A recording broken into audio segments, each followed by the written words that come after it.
Welcome back, it's JWalter here. In today's video, I'm going to be sharing a press release from the Federal Reserve Bank of Dallas. This is a press release that was based on a lot of research that was done by them, and they concluded that we're seeing some signs of a U.S. housing market bubble brewing. So let's go ahead and dive right into the video and share the latest report here based on the Federal Reserve Bank of Dallas's forecast. This was actually just published yesterday at the time of this video.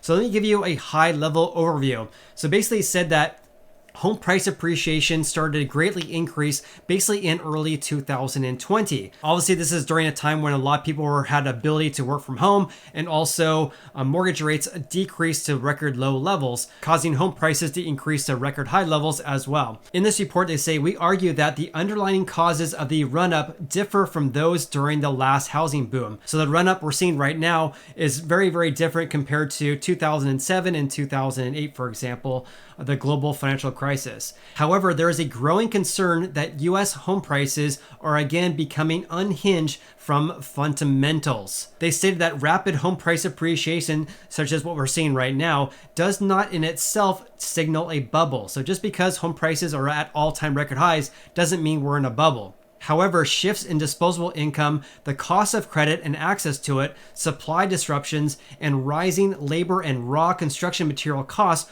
are among the economic reasons for sustained real home price gains. Obviously, this is a big problem. We have a lot of issues with our housing market, and in my opinion, one of the biggest issues is the fact that we have a lack of houses for sale, and also home prices are increasing at greater rates than wage growth. That's causing affordability issues, especially as mortgage rates increase. It goes on to say the following: home prices can diverge from market fundamentals when there is widespread belief that today's robust price increases will continue. Fear of missing out can drive up prices and heighten expectations of strong home price gains. In other words, some home buyers right now are buying houses because of FOMO, their fear of missing out on low mortgage rates, even though rates have increased greatly lately. And in fact, this could lead to price growth that may become exponential or explosive. The flow of money into housing dries up, and a housing correction or even a bust could often occur when this actually happens. Expectations-driven explosive appreciation, often called exuberance, is a big issue according to the Federal Reserve here in Dallas. It goes on to say to provide this data, the Dallas Fed's International Home Price Database team, in partnership with network scholars from around the world collaborating under the International Housing Observatory, produces data sets and stats that characterize potential market exuberance. So we're basically looking at areas in the market where we have explosive appreciation. So here are signs of a market tipping point according to them. A test outcome above 95% threshold signifies 95% confidence of abnormal explosive behavior or housing market fever. The current reading indicates that the housing market in the US has been showing signs of exuberance for more than 5 consecutive quarters through third quarter 2021.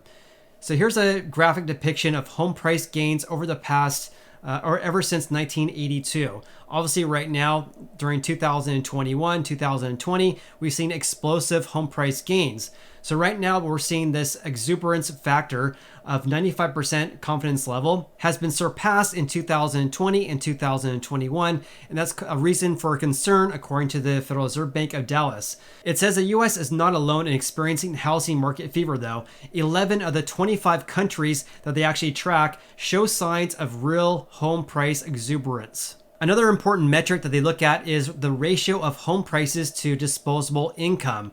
So they said that U.S. real house prices may soon become untethered from personal disposable income per capita. Obviously, we can't have home price gains of 18% and wage growth of 5% per year. That's not sustainable. So what they're seeing right now is that the ratio is becoming very elevated, but it hasn't surpassed this 95% confidence level just yet. So we'll have to see if that continues if home price gains are increased more than disposable income. So they concluded that our evidence points to abnormal U.S. housing market behavior for the first time since the boom of the early 2000s. Reasons for concerns are clear in certain economic indicators, the price-to-rent ratio in particular, and the price-to-income ratio, which shows signs that 2021 home prices appeared increasingly out of step with fundamentals. The resulting fundamental driven higher house prices may have fueled a fear of missing out wave of exuberance involving new investors and more aggressive speculation among existing investors. So it says, based on present evidence, there's no expectations that a fallout from a housing correction would be comparable to the 2007 to 2009 global financial crisis in terms of magnitude and macroeconomic activity. Obviously, in my opinion, comparing 2007 to 2009 compared to now is like comparing apples to oranges. Back in 2007, basically anyone can get a loan. Right now, the underwriting for mortgages is much more stringent compared to 2007. And a lot of people right now are not getting these bad loans. So we're not going to see this big fallout according to the Fed here. Among other things, household balance sheets appear to be in better shape, and excessive borrowing doesn't appear to be fueling the housing market boom. So it goes on to say the following: experience from the housing bubble in the early 2000s and the subsequent development of advanced tools for early detection and deployment of warning indicators, some illustrated in this analysis, mean that market participants, banks, policymakers, and regulators are all better equipped to assess in real time the significance of a housing boom. Thus, they are in a more informed position to react quickly and avoid the most severe negative consequences of a housing correction. All right, so that was the video I made yesterday, but I thought after watching the edited version of that video, I thought it'd be beneficial for you guys for me to provide a summary of this report and also some key takeaways. So let me go dive into my computer right now.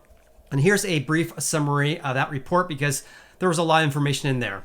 So right now, according to the Federal Reserve of Dallas, they say we have exuberant price gains for 5+ consecutive quarters through Q3 2021. In other words, they're calling this a housing market fever, and of course FOMO, as a lot of people are looking to buy a house right now before mortgage rates increase further. Not saying you should do that, but that appears what's going on right now. This is fueled, of course, by record low mortgage rates and, of course, record low housing supply, which is driving up home prices. So one ratio I did not mention so much in the video was the ratio of home prices to rent, and that has soared since the beginning of 2020. It states the following: since the beginning of 2020, the price to rent ratio has soared beyond what observed fundamentals alone can explain. So in other words, this ratio of home prices to rent has been increasing. As you can see here, in 2020 through 2021, it has soared above this 95% confidence level. So we're at exuberant gains for this ratio here. So obviously this is home prices to rent prices. So in other words, price gains or home price gains are increasing at a faster pace than rent. That's of course causing the ratio to increase. They also stated in this report they're seeing more aggressive speculation among existing investors, or at least that's a concern they potentially have. So here's a problem, and this is my personal observation. This was not mentioned in this report. The problem is rents cannot stay high forever. So if an investor purchases a house right now and they have a low ROI, meaning they have a low amount of return on their money, then when rents decrease, those investors could be in trouble, meaning they could have negative cash flow, assuming they have a debt service that they're paying, right? So most investors buy houses with all cash, or a vast majority of them do, but they do have investors though oftentimes. So they do have to pay some sort of debt service to investors or a lender. So if they are just barely making by on current record high rents right now, then if rents were to decrease in the long term, then they could have negative cash flow in the future. So speaking of record high rents, according to CoreLogic, they actually announced this on February 15th. Single family annual rent growth finishes 2021 at a new record high.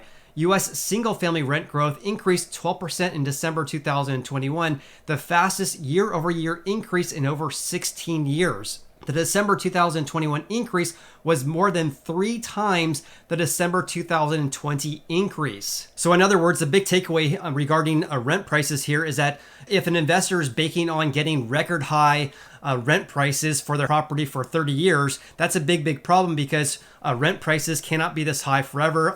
In my personal opinion, rents are going to have to come down at some point, and also home prices as well, because the increases are not sustainable. And if you are an investor, I have some key takeaways for you guys, and also some tips for you guys as well. In addition, I also have some advice for home buyers right now as well.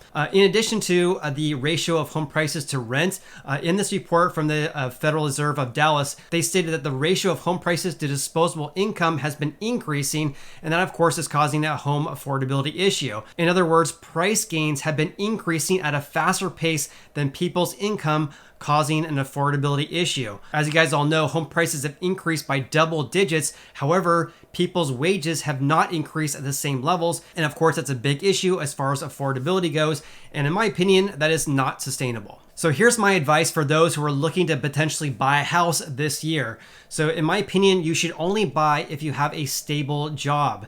In addition, you should have long-term time horizons. What I mean by that is that you do not have any plans to sell a house within the next 7 to 10 plus years. That way you can ride out any ebbs and flows of a real estate market, because as you guys all know, home prices cannot increase indefinitely. Home values eventually have to decrease, right? Also, make sure you have an emergency fund. This is in addition to funds for down payment and closing costs. Definitely do not spend all your money on buying a home. My advice is to have 3 to 6 months of all of your monthly expenses saved up in a savings account that you don't plan to use anytime soon, and that'd be your emergency fund. If you do decide to buy a house, make sure your housing payment is very reasonable and you're not overstretching it to buy a house. In addition, because mortgage rates have been increasing greatly, I highly recommend you reach out to your loan officer or your lender as soon as possible if you haven't talked to him or her over the course of the past 2 weeks. This is because, of course, mortgage rates have been increasing, and that causes your amount that you're pre-approved for to possibly decrease as well. In addition, your potential future housing payment could increase as well because of these increasing in rates. So that's today's video. I hope you got a lot of value out of today's video. If you did, please hit the like button. I greatly appreciate that. And also consider subscribing if you haven't done so already. Hope you have an awesome day and look forward to seeing you on the next video.